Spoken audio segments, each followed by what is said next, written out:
I'd like to call the 2021 Friends of the Juneau-Douglas City Museum annual meeting to order. And I would like an approval of the agenda. And let's do that first. So could I hear a motion to? I'll make a motion to approve the agenda. Okay. Do I have a second? Sure. Okay, Kirk and Don moved and seconded. All those in favor of approving the agenda signify by, you have a. We're not doing a poll for the agenda and the minutes, sorry. Okay, all right. And then I'd like approval of the annual minutes, of the minutes of the annual meeting in 2022. So scroll through these.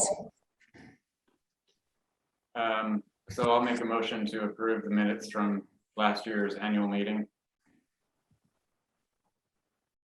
Don, you want to second it again? Sure. Okay.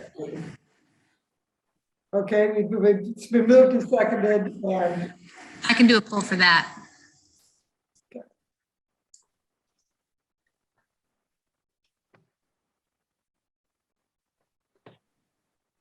You should be able to see that.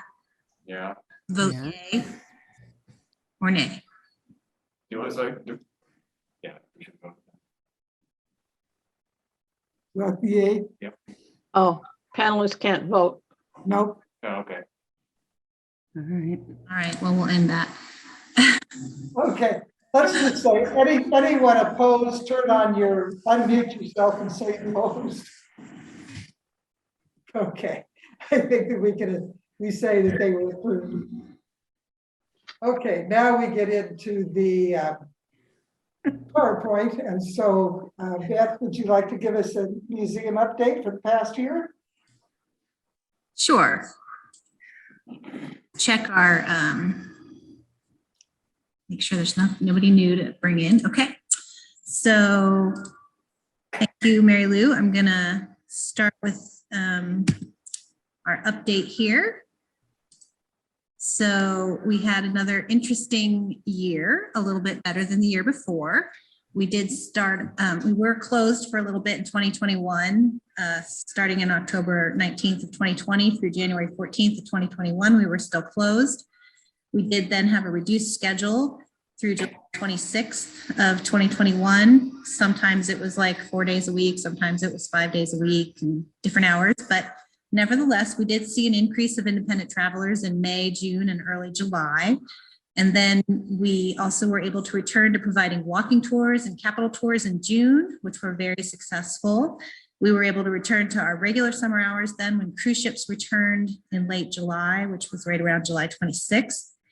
And now we're back in winter hours. They resumed on October 5th, and we're open Tuesday through Saturday, 10 a.m. to 4 p.m. We report our visitation numbers to the city for fiscal years. So unfortunately, this 2021 number is quite low compared to previous years, but that would include July 2020 through June 2021.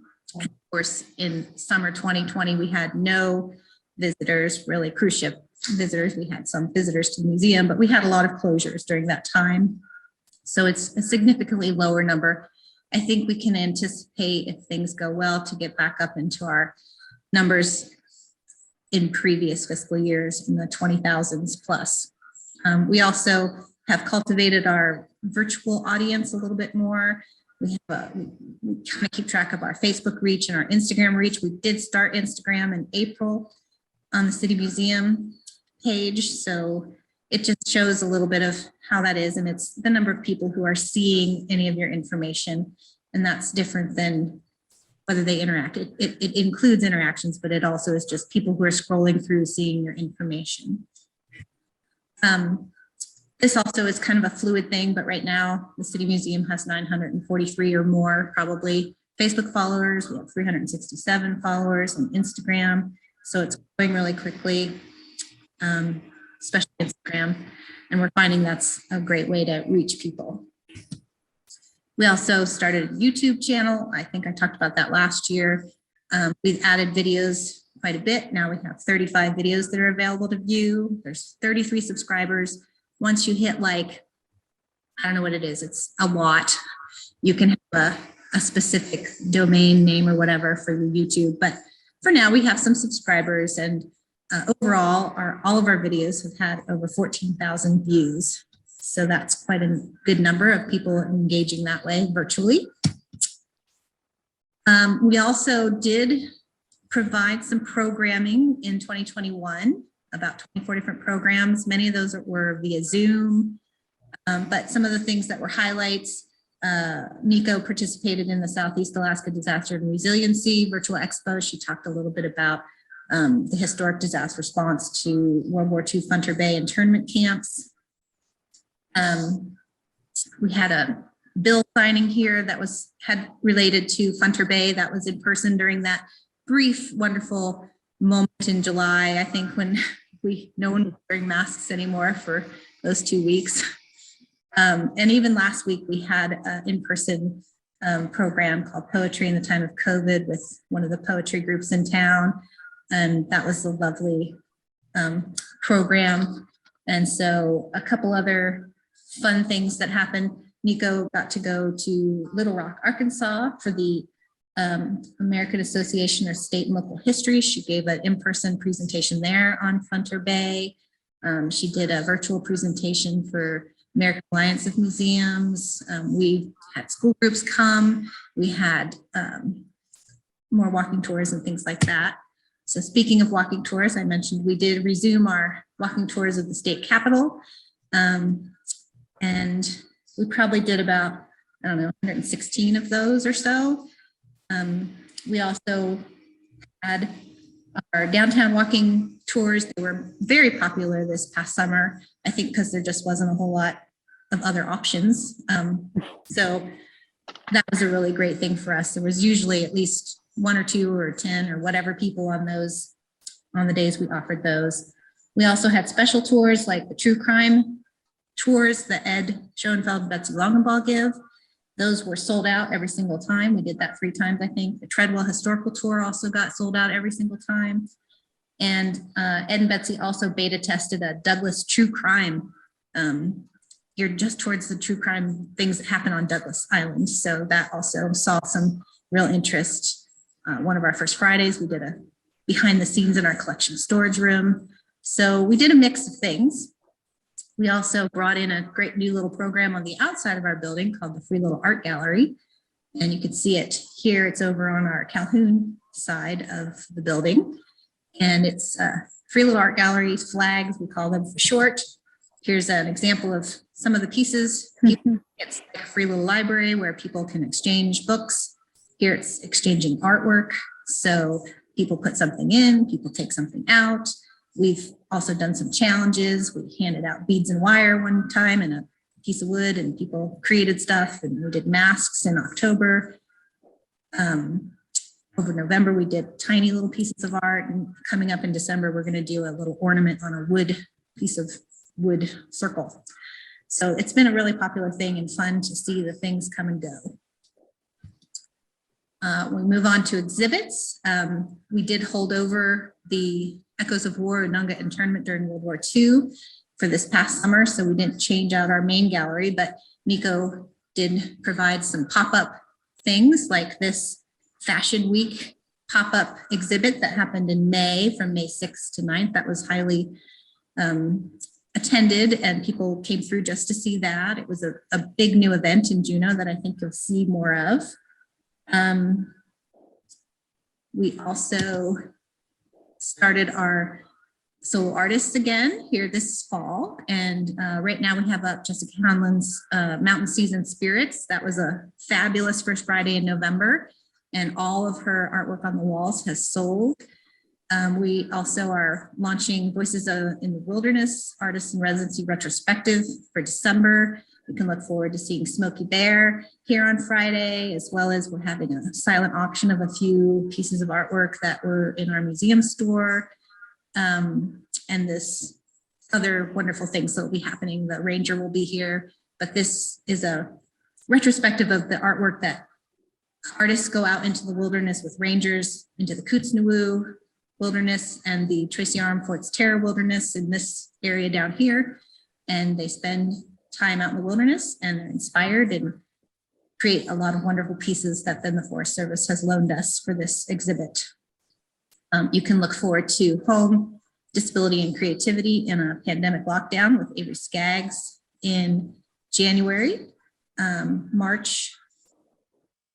February will be Quilt, Close Encounters in the Temperate Rainforest with Kirsten Shelton. And then we'll bring back the 12 by 12 to the walls in the main gallery and are in March and partway through April. And that theme this year is energy. Also want to thank all of our sponsors who provide free admission sponsorship, which you could see this November, Don and Alma Harris. Don is one of our board members and he's here tonight. Thank you, Don. Michelle Storr, the Pioneers of Alaska, Igloo number 6. And in April, we do in memory of Marie Darlin through the Friends. Moving on to our things we brought into the collections. Nico and her team of volunteers were very busy in collections, even though we're still kind of in this pandemic place. She did 27 accessions thus far, and that had 270 associated objects, photos, or archival materials, over almost 1,100 objects that were cataloged. So that includes some of the backlog that she continues to work on. That included this breakdown here of some of those objects. She has one accession yet she hasn't cataloged, and she's not quite sure how many pieces are there, but there's also another 11 possible donations awaiting determination. So we've been really busy. And some of the most interesting pieces we brought into the collection were from the CARES COVID-19 Pandemic Artworks grant. And here you see Della Cheney with her big hug basket. And I can tell you a little bit about each one of these pieces. Find the notes.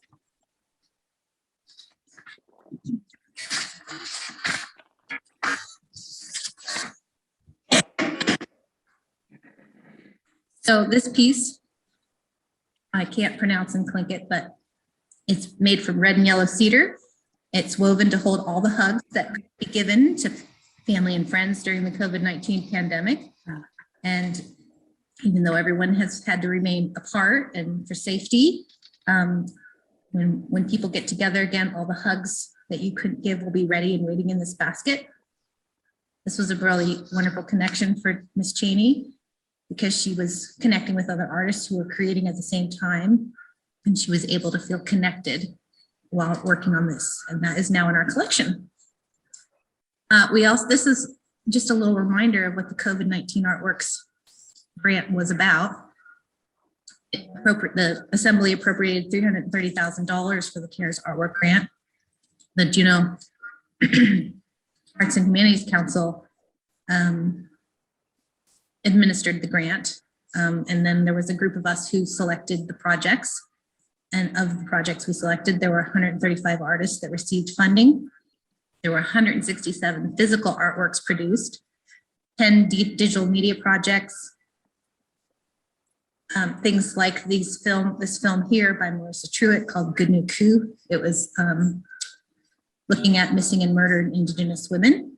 A very powerful piece that we did play in our media room for a while. And a lot of coloring books.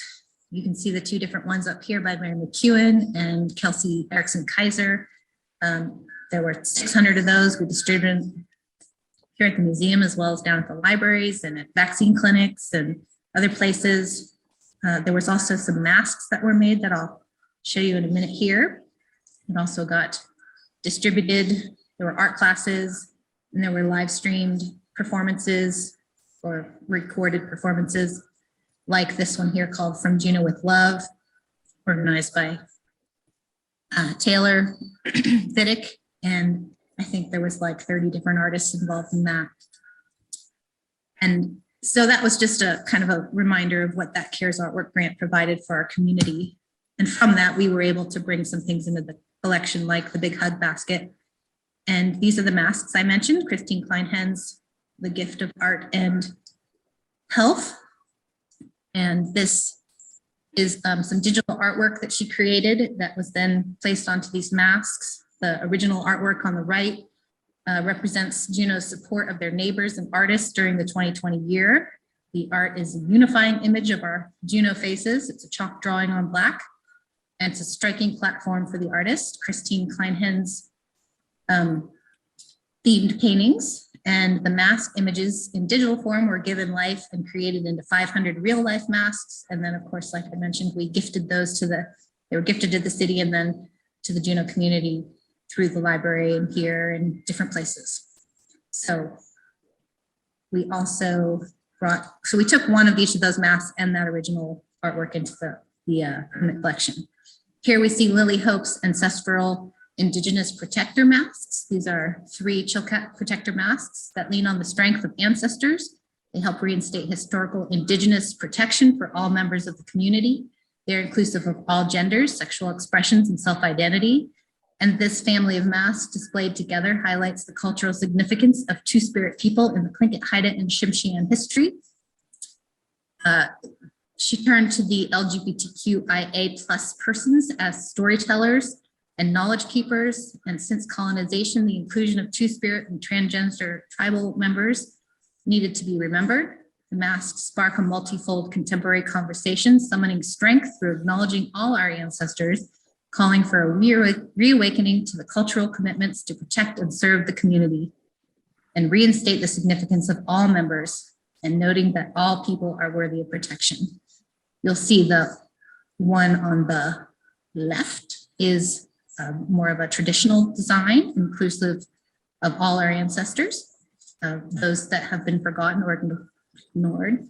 The one in the middle is the transgender, which is a representation of the transgender flag. And then on the right, you'll see the pride flag. It's the rainbow that represents inclusivity for all gender and sexual identities. And those were taken into the collection. And we also took in this Bentwood box as well as a series of postcards.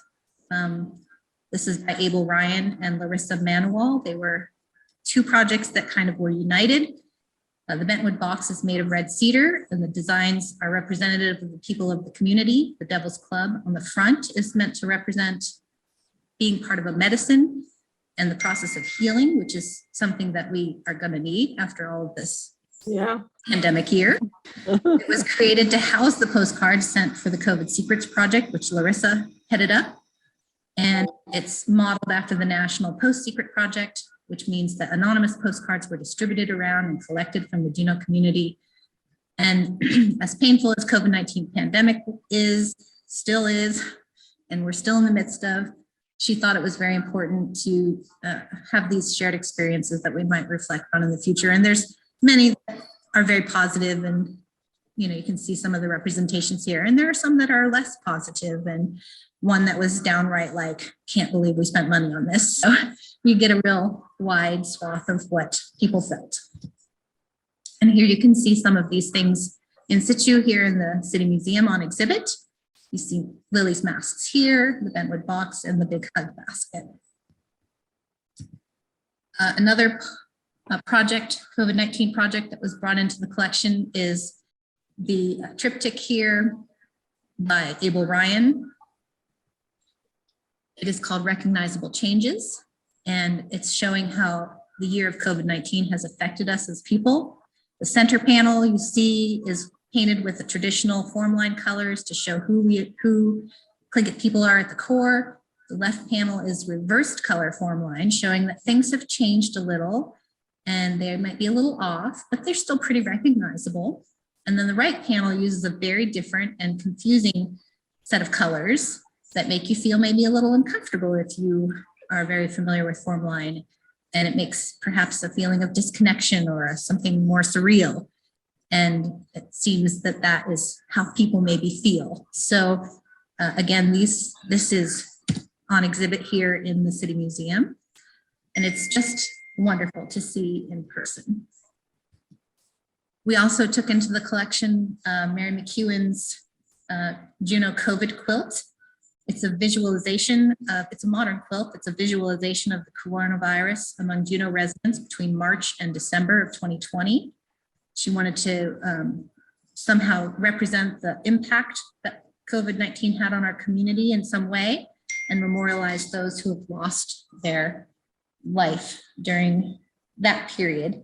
And so you'll see different colors and this sort of bar graph. The graph shows the number of cases that were on that particular day. The colors represent the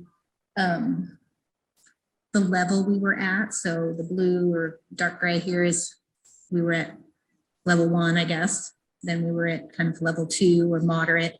And then the darker red is high. And along the right-hand side, you can see 5 marks here for at the time. Only 5 people had died in our community.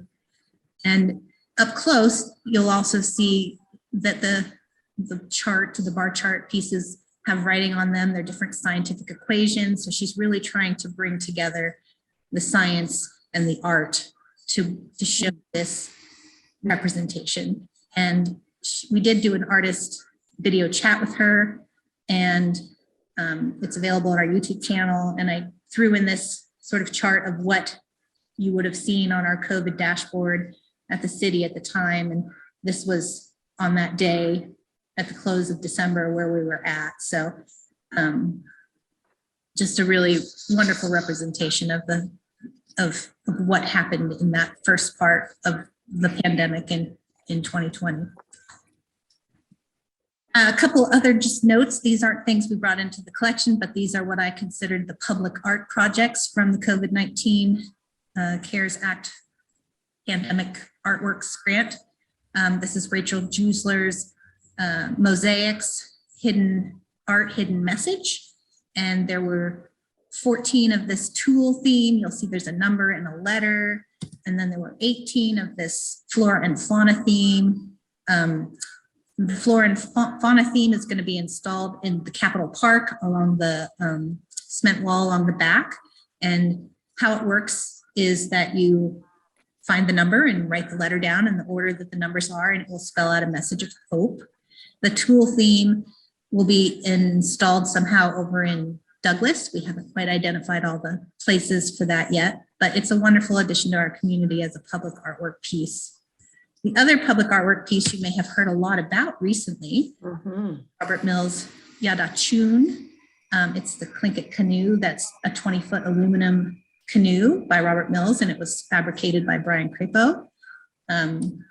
It was on display in Centennial Hall for a little while. My pen took these beautiful photos, a little bit more detail here, and a little bit of size here. I don't have a picture, but it was just installed, I think, in the last couple of weeks along the Seawalk, just down from the Whale. So it's something you can visit now. There's still a funding campaign by the Juneau Arts and Humanities Council to add lights to that and make it a much more featured piece along the Seawalk, but it has been installed at this point. So beautiful, another wonderful piece of Indigenous artwork on our Seawalk.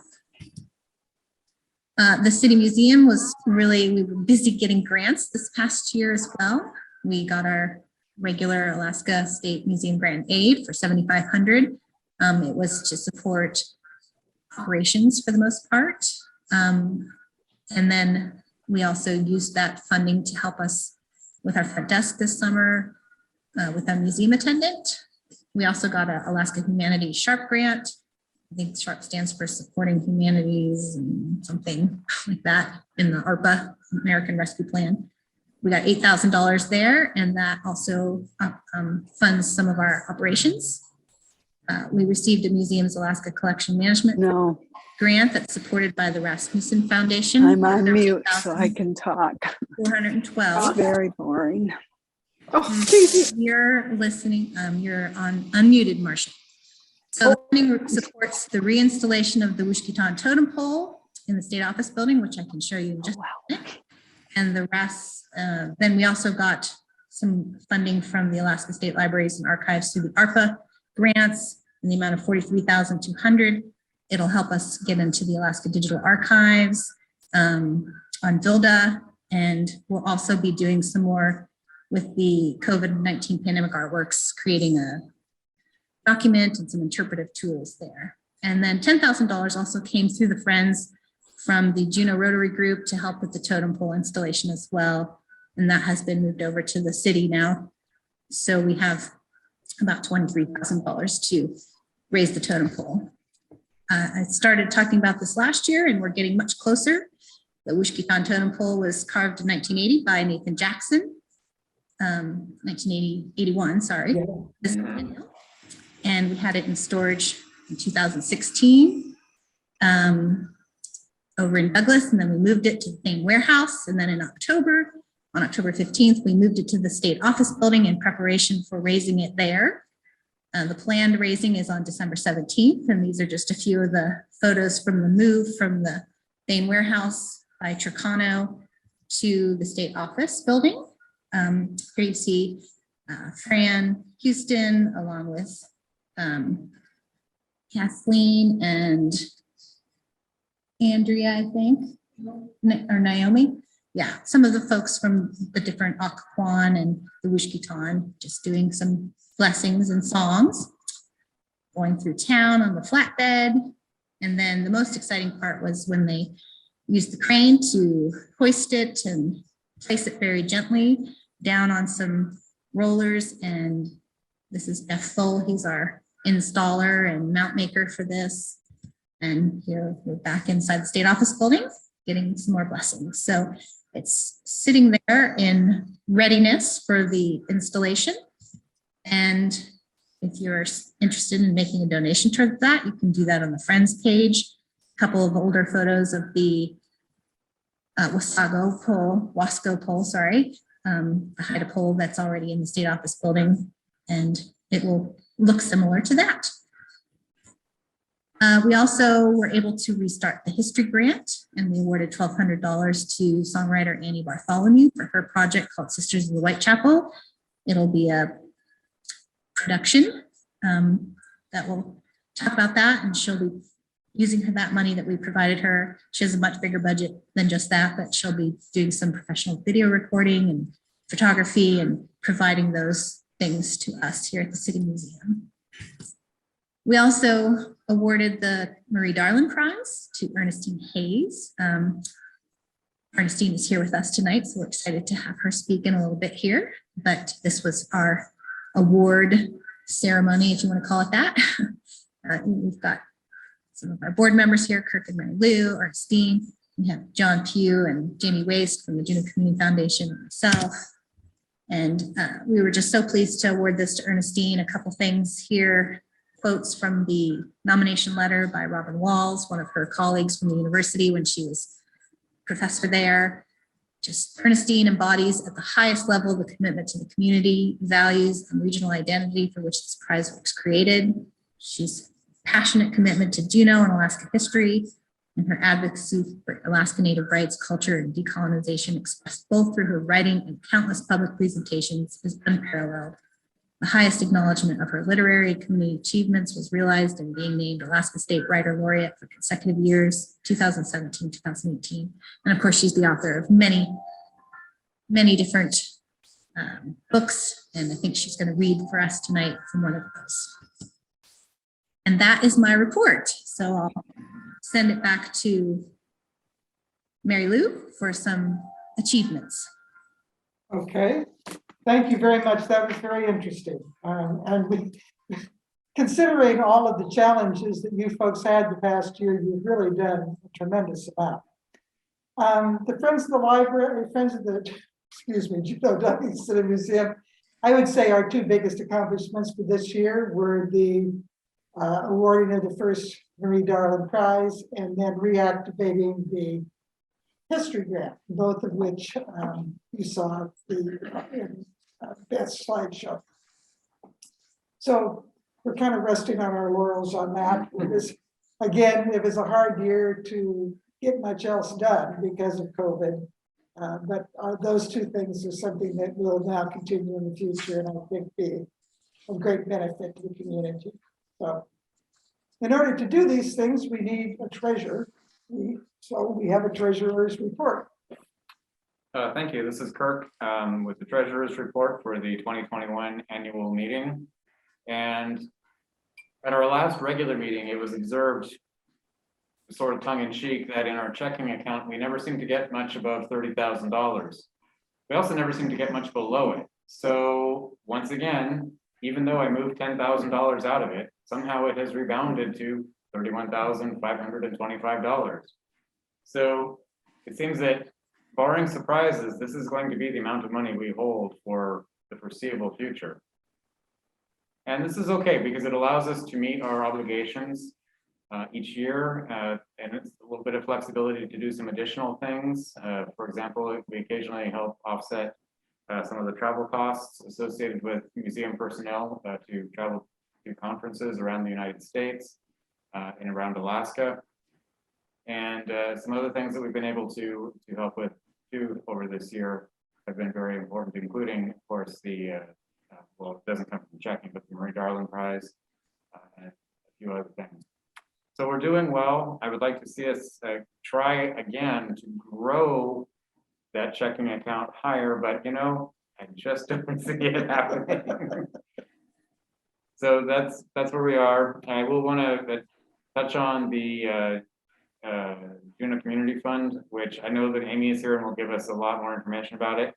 But when we initially started the Marie Darling Prize and started working towards it, we realized that we needed about $100,000 in that fund to continue to fund a $5,000 prize annually. And as you can see, just in the Marie Darling Prize section alone, we now have $104,089, which is very good considering the fact that that's after we've paid out the prize once this year. So we're doing well, and I continue to see that increasing as time goes by. There are the other parts of that, the history grant, which was alluded to a moment ago, that we've got that sort of re-energized and starting to fund certain grants around town again. So that's very, very useful and helpful to us. But as long as we continue to meet our obligations financially, as the Friends of the Museum, I think we are in good shape, and we look forward to 2022 with our new budget, which is the next slide, I think. I think if Amy's on, she could just talk about, I think you mentioned the principles there, Kirk, but this is the total where we're at. Okay, please go ahead, Amy. Yeah, sure. Thank you for having me here tonight. And just wanted to say it's great to see both the Marie Darling Prize and the History Grant this year. It was really wonderful. So thanks for all the work you've been doing on it. So I pulled this together. The total amount in the fund for the museum is $213,628. And that was based on the amount of money that was in the fund as of, actually it was October 30th, 2021.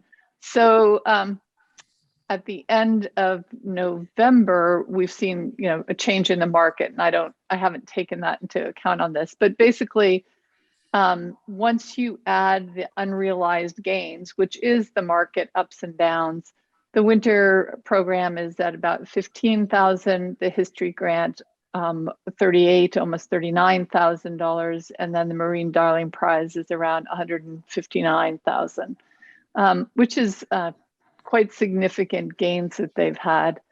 And we thank the market for that, but it does go up and down. So I don't know if people have questions about it, but the principal is the amount that has been provided into each fund by donations. And this year, the one that increased was the history grant, when there was about $500 some moved from CBJ into the history grant. And that comes from things that are sold here in our museum store that have been something that came from the history grant in the past. I don't know. Yeah. Are there any questions for Amy? I mean, it's always so nice to look at the unrealized gains until you realize that the market took a real dive the last couple of days. So we'll stick with the principle for right now, I guess. Yeah, thank you. That's an excellent question. Amy, do you have any sense what the market may do over the next few weeks in response to the Omicron variant? No idea. I mean, it's I think the crystal ball for the market broke a long time ago. So we just look for the long term and when we look at these things. And so, there will be ups and downs. There will be large ups and downs. They'll appear even more significant now because the market is so much larger than it was even 2 years ago.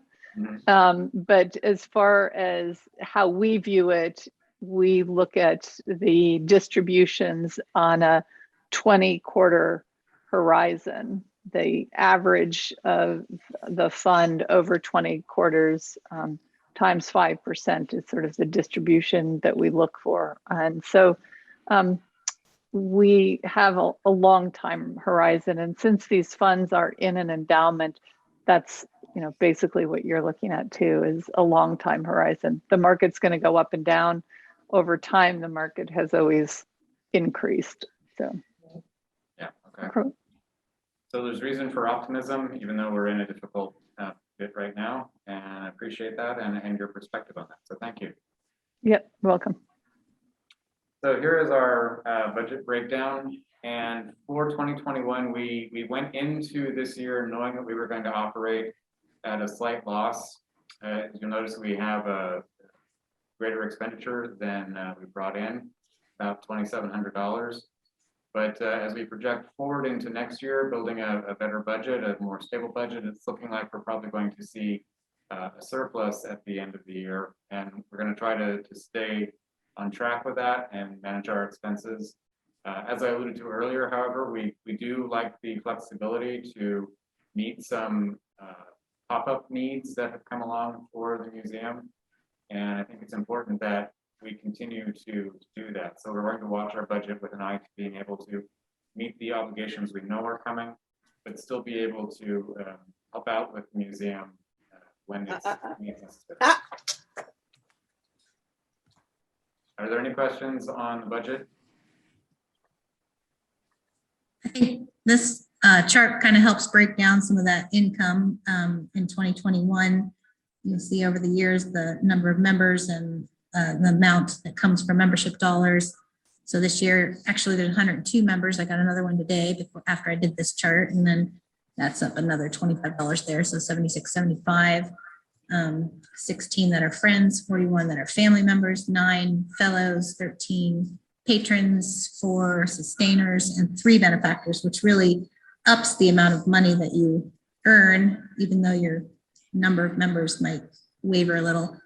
Out of that, the Friends pays $3,371 to the City Museum for the benefits that come with those different things like walking tours and annual passes and things like that.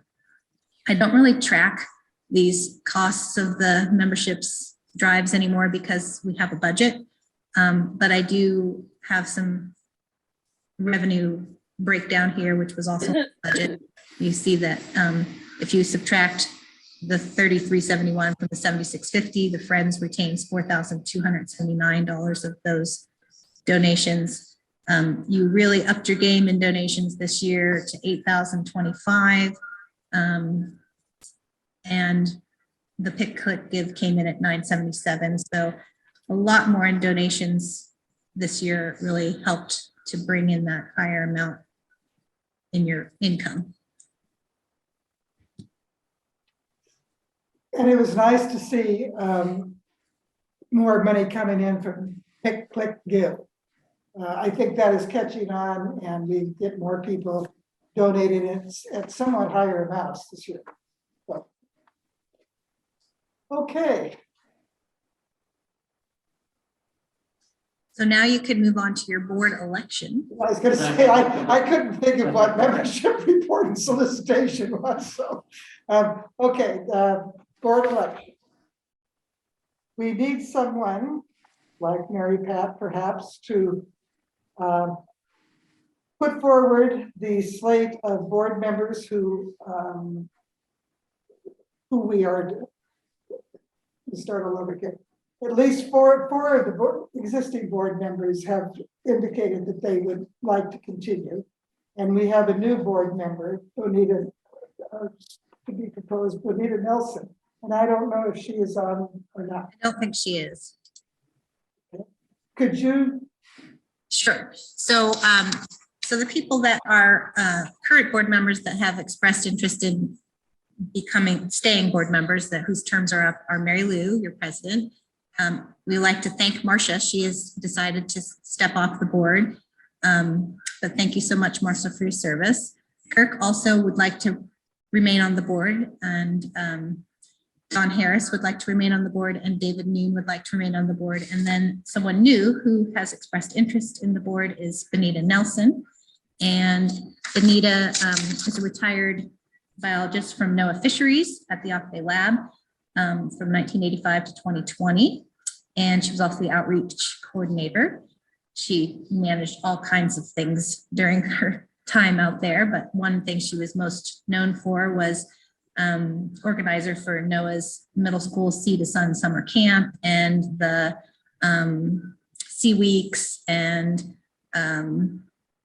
the science fairs.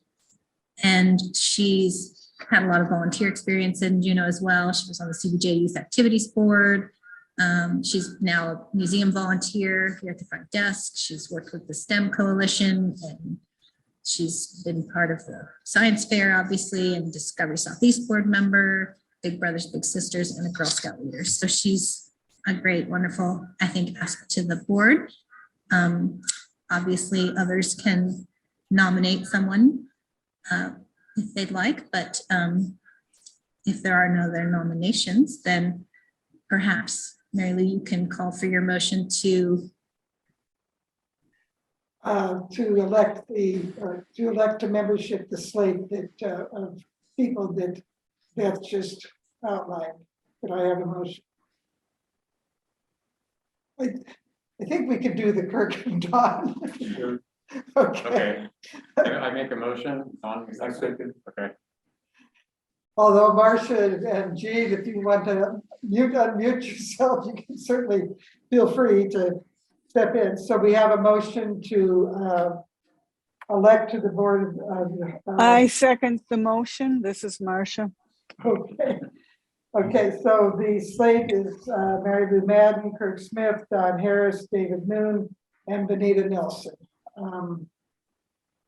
I guess just. there's the poll, but I guess it doesn't work how I thought it would, so. So let's just do the same thing. Anyone opposed, if you would unmute yourself and so say, so indicate. No one's opposed. So, and then we need to have the election of board officers. And so there is a slate, if you could read that. Yeah. Yes, I believe, Mary Lou, you would like to remain as president. David Noon has offered to be vice president. Kirk would like to remain as treasurer, and Jean would like to remain as secretary. Okay, so once again, if we could have a motion to accept that slate of officers.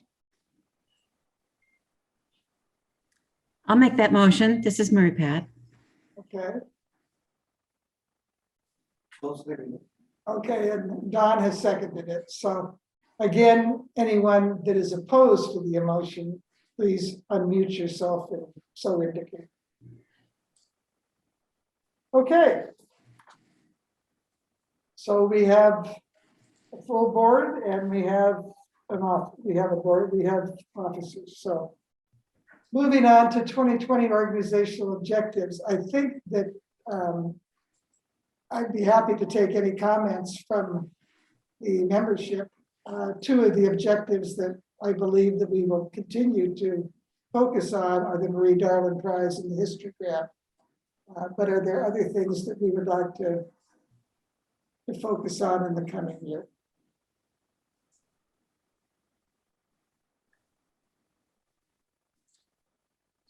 I think that maybe Talked about is perhaps diversifying some of our other selection committees and perhaps even expanding the board to have more diversity in the future.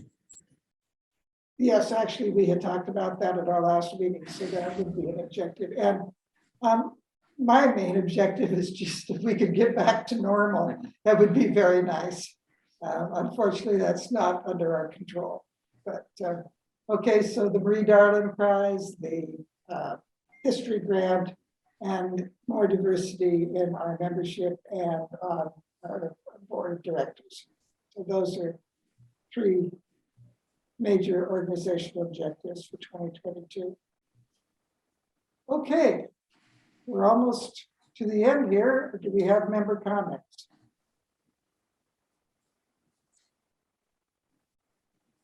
I do want to mention that we have Ernstein coming up here in just a minute. She's going to do a short presentation and reading for us, our Marie Darling Prize winner for this year. I'm going to stop sharing the screen so we can prepare for her to get in front of the camera.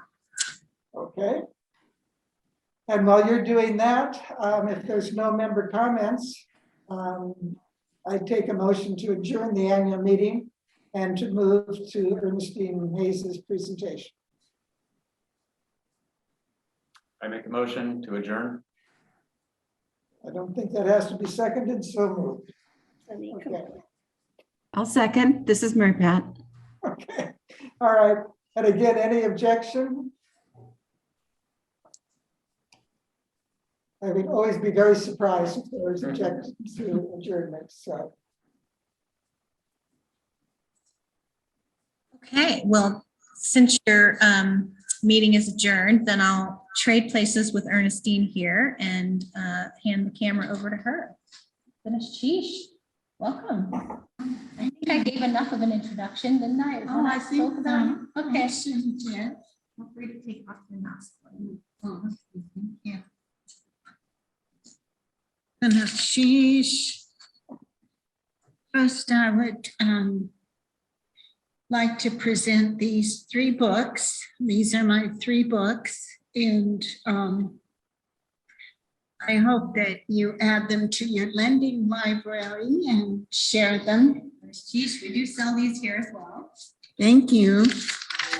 And I just want to thank everybody. I'd like to thank the board and the members, and I would especially like to thank Robin Walls, Dr. Robin Walls, who first invited me to join the committee a few years ago, and my participation was cut short because of the demands of the Writer Laureate project that I did. But I'm so happy and honored to be part of the Juneau-Douglas City Museum again.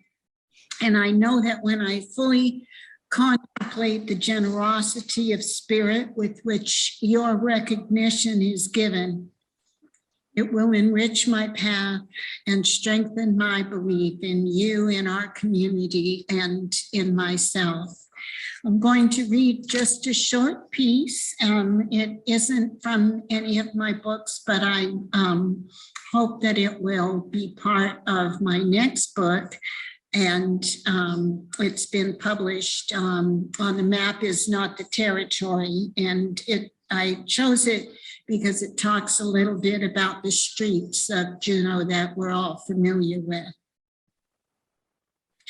It will rain, my grandmother announces.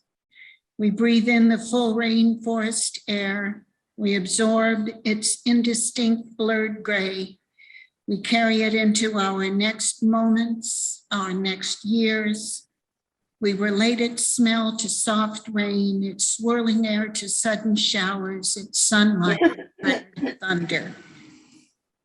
When you see yourself walking up the street, approach and embrace yourself, my grandmother cautions. At once I imagine my own reflection walking toward me on Willoughby Avenue. I imagine myself walking in the direction of our old house at the hospital end of the village, my favorite mountain at my side. I imagine my 2 selves approaching one another. I imagine caressing my indistinct face. I imagine embracing my blurred other self. An old house at the hospital end of the Juneau Indian Village lingers, invisible and unremarked, upon a thinly outlined townsite parcel on any map of Juneau that acknowledges Indigenous presence. Not all of them do. I still live in that old house so long ago demolished. I perch at the unpainted doorstep, enjoy a sunny day. I linger in the front room listening to Grandma laugh in Klinket while she drinks wine with wintered in friends too broke for South Franklin Street bars. I rest on a bare cot at the side of a lighted kitchen where, along with their card-sharp friends and neighbors, my mother and uncle groan over unlucky hands of canasta and pinochle and crib. I step aside for my Aunt Ida as she struts out the door, ruby lips and rouged cheeks, keeping time with her marabou jacket. Everyone is laughing. No one at the table has yet died. Aunt Ida dies in the 1990s of diabetes. Uncle Buzz dies in the 1960s of alcohol. So does my grandma. My mother dies in the 1990s of emphysema and complications of a lifelong broken heart. But she's still young enough at that card table to cherish hidden dreams of the only man she will say she ever loved. We were doing our best to survive a new pandemic, a long-acting virus, blatant and insidious, seductive and deadly, an indiscriminate virus that lingers on every surface, that modifies symptoms with each host, that spreads from teacher to child, doctor to patient, judge to hostage, grandmother to mother to me. We were learning to keep our distance, to shelter in place, to wear masks, to protect others from our colonized despair. Only a few blocks from that now empty town site parcel in the Juneau Indian Village appears the Casey Shattuck neighborhood, appropriated long ago under laws facilitating theft of indigenous lands, removal of indigenous rights, erasure of indigenous presence. I've no memory of walking down the street of that neighborhood where little girls from my end of the village were not invited. Years later, I found in that neighborhood, now called the Flats, a comfortable, cozy home where from the front window I could see the cemetery where my uncle and my grandmother and my mother wait to be fed. I still love that home in the Flats. The home that offered middle-class comforts I'd never known. I adjust the toil stove and close the paneled curtains. I admire spring crocus blooming in the front yard. I gaze across the street to a stand of hemlock trees under which my family warms the earth. Not far from that graveyard, past Evergreen Bowl, past the governor's mansion, past memories of the courthouse jail where our relatives still suffer, appears the original Juneau Townsite District, appropriated long ago. I may not have been invited into those 4-story homes, but I still run past them on my way to grade school, to the Mount Roberts trailhead, to Basin Road and the wooden flumes on Mount Juneau. I walk down the hill and find my grandmother laughing with friends in the Dreamland bar on South Franklin Street. I window shop with my mother on Saturday evenings. I skip toward the cold storage docks for summer afternoons of happy-go-lucky fishing. My favorite mountains still at my side. Now, 4 generations of my family will call an old house there our home. It will rain, I will announce to my children and my grandchildren. When you see yourself walking up the street, approach and embrace yourself, I will caution. We will sit at the family table, laughing and groaning over the lucky and unlucky hands we've all been dealt. We will find our shelter. We will rid ourselves of this colonized despair. We will unmask. Thank you so much for letting me be part of this, and I want to apologize for my lack of participation these last few weeks. I've had some health episodes, and I just got the results of my second ultrasound last night, and there's reasons for. I lost my voice, I lost my energy, I lost focus. I was walking around with brain fog, but I am enriched and strengthened by the knowledge that I'm part of your community and you're part of my community. Thank you so much. Thank you. Thank you. Thank you so much, Ernestine. Guneshish, we appreciate and love you so much and wish you the best of health. Okay, well then I think we've come to the end. And if there's anybody else out there who wants to speak or say anything, this is your opportunity before we end our annual meeting webinar. Mary Pat? No? I just want to express our great appreciation for Ernstein's presentation. That was wonderful. Yes, thank you, Ernestine, and thank you, Beth. All right, well, be careful out there on the roads tonight, folks. If you're out, if you're home, then you're lucky. And do stop by this first Friday. We have some great things happening. When does that start, Beth? 4:30. 4:30, okay? Yes. And do drive safely. It's really terrible out there. Good night, everybody. Good night. Night.